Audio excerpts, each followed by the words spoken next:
इस कहानी में प्रदर्शित सभी चरित्र, स्थान, घटनाएं और परिस्थितियां पूर्णतया काल्पनिक हैं। किसी वास्तविक व्यक्ति, जीवित या मृत, या वास्तविक घटनाओं या स्थानों से किसी भी प्रकार की समानता केवल संयोगशील है। यह कहानी मनोरंजन के उद्देश्य से कल्पित एक कार्य है। लेखक और प्रकाशक किसी व्यक्ति या समूह को अपमानित, गलत तरीके से प्रस्तुत करने का कोई इरादा नहीं रखते। किसी व्यक्ति या घटना से किसी भी प्रकार की समानता केवल संयोगशील है और यह सत्यता के रूप में नहीं देखा जाना चाहिए। पाठकों की अपेक्षा के अनुरूप हो सकती है। पाठक विवेकपूर्ण रहें।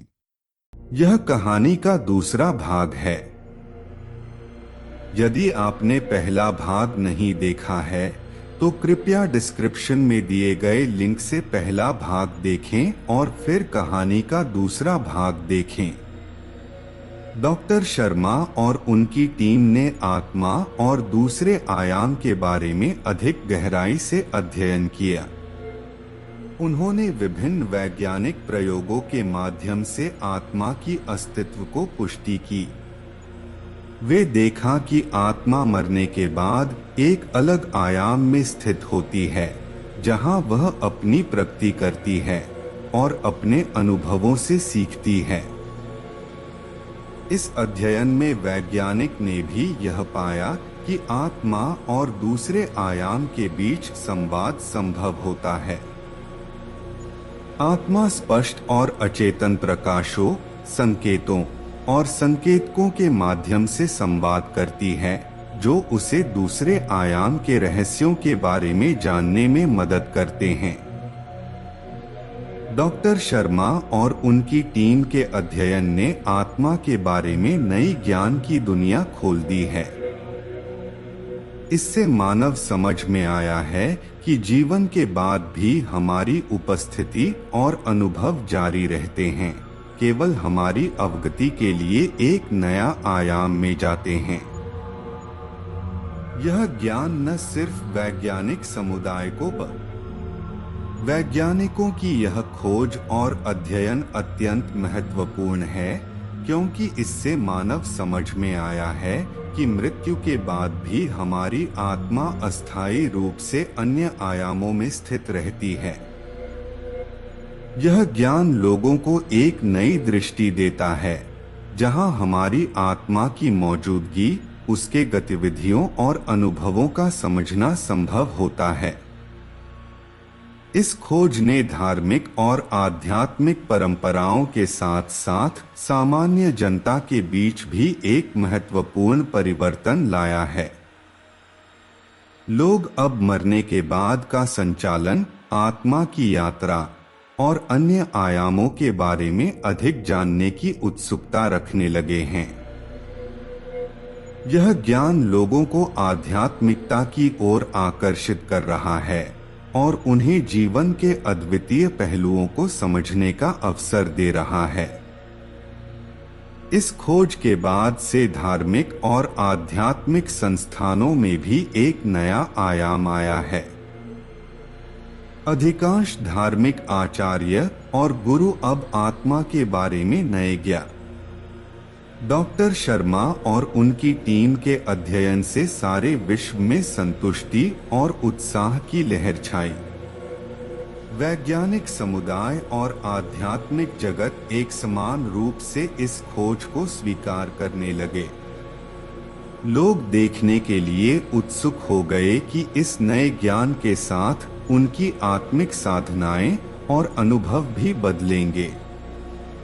डॉक्टर शर्मा और उनकी टीम ने विभिन्न आध्यात्मिक और वैज्ञानिक संस्थानों के साथ मिलकर एक विशाल आत्मिक सम्मेलन आयोजित किया। इस सम्मेलन में लोगों को नए ज्ञान का अध्ययन करने का और आत्मिकता की ओर अपनी ध्यान प्रणाली को दिशा देने का मौका मिला।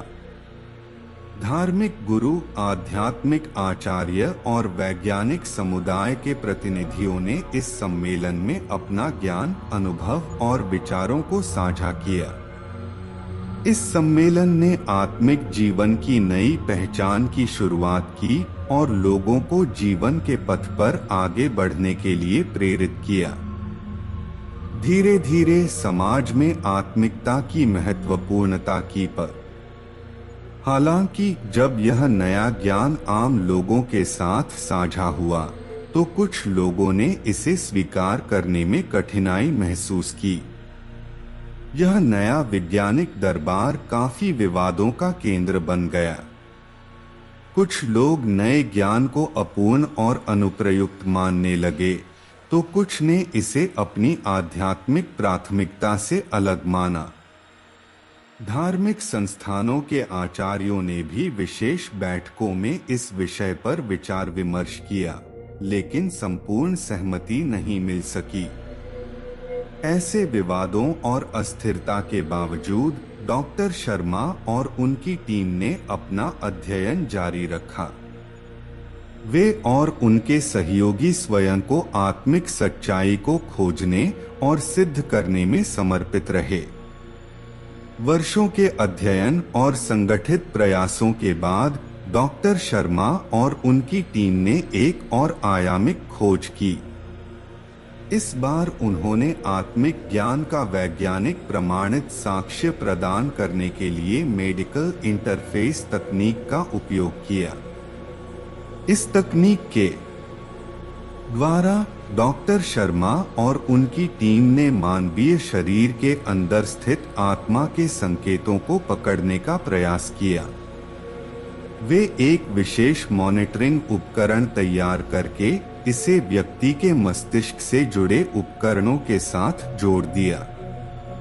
इस तकनीक की मदद से डॉक्टर शर्मा और उनकी टीम को मस्तिष्क की क्रियाओं का पूर्वानुमान लगाने में सफलता मिली।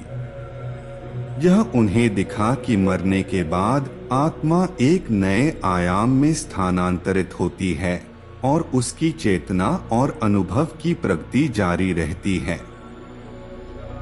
डॉक्टर शर्मा ने एक बड़ी संवेदनशील घटना में भी अपने मस्तिष्क में ये उपकरण स्थापित किए। वह एक मेडिटेशन सत्र के दौरान अपनी आत्मा के संकेतों को ध्यान से संवेदनशील कर रहे थे।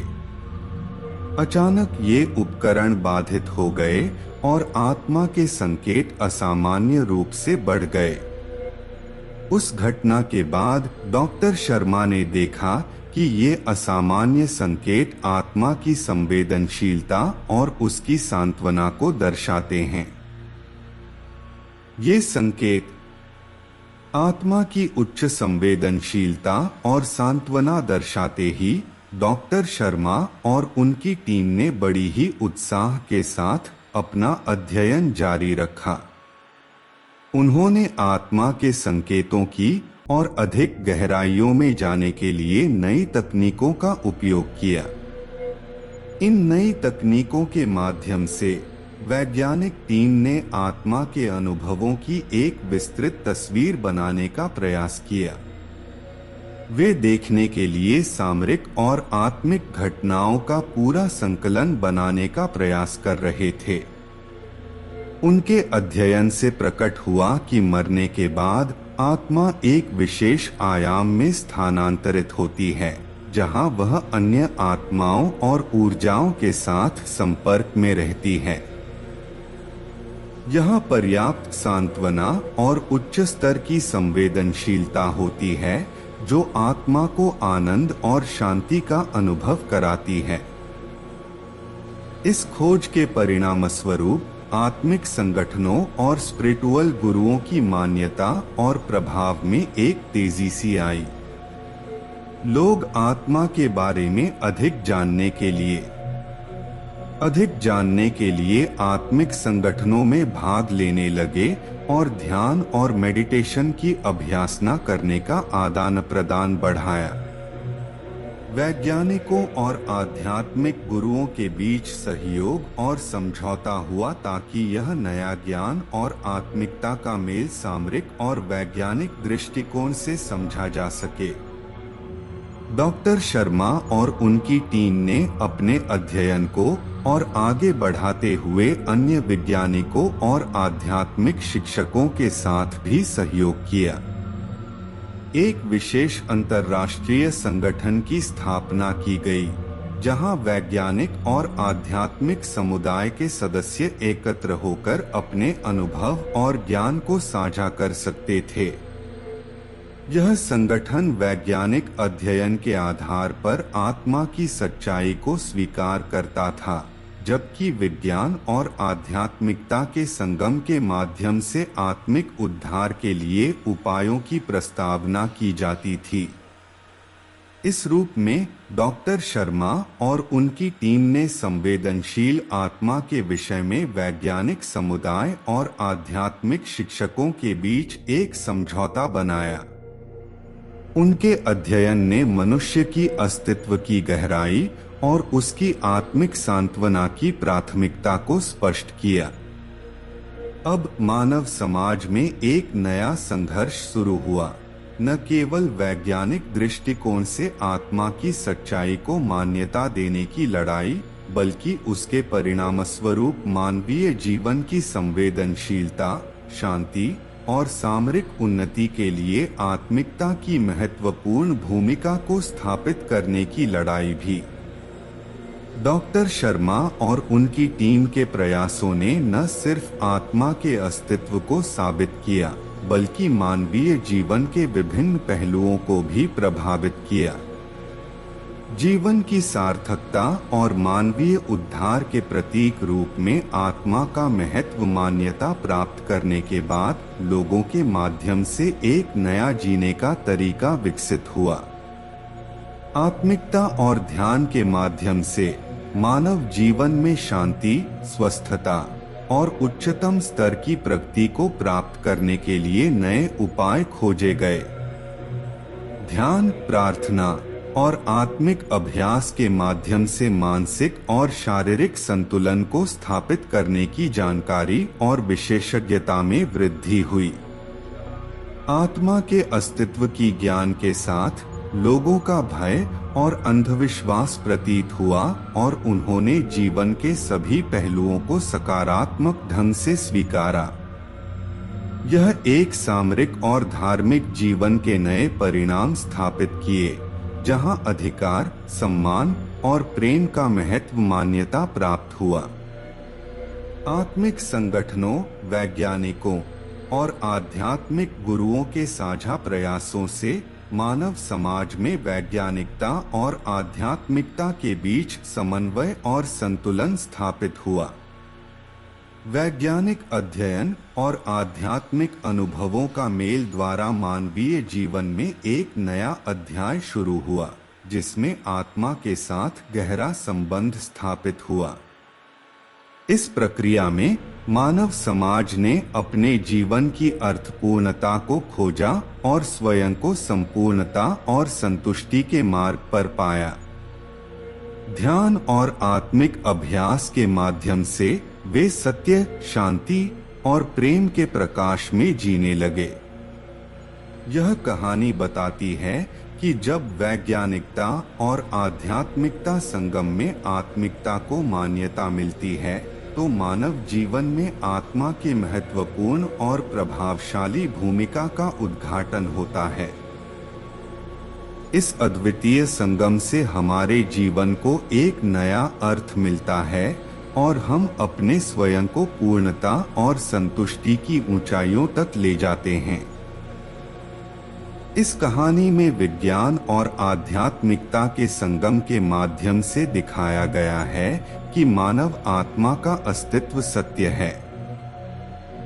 डॉक्टर शर्मा और संगठन के सदस्यों के प्रयासों से मानव समाज में एक नया अध्याय शुरू होता है, जिसमें आत्मा की महत्वपूर्ण भूमिका स्वीकार की जाती है।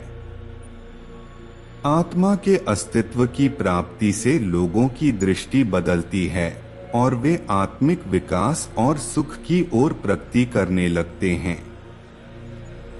ध्यान और आध्यात्मिक अभ्यास के माध्यम से वे शांति, प्रेम और सत्य के प्रकाश में जीने लगते हैं। मृत्यु के प्रति भय और अंधविश्वास कम होते हैं, जबकि आत्मा के महत्व को स्वीकार कर लिया जाता है। इससे समाज में परिवर्तन होता है, जो सशक्तिकरण, सम्मान और प्रेम के मूल्यों को महत्व देता है।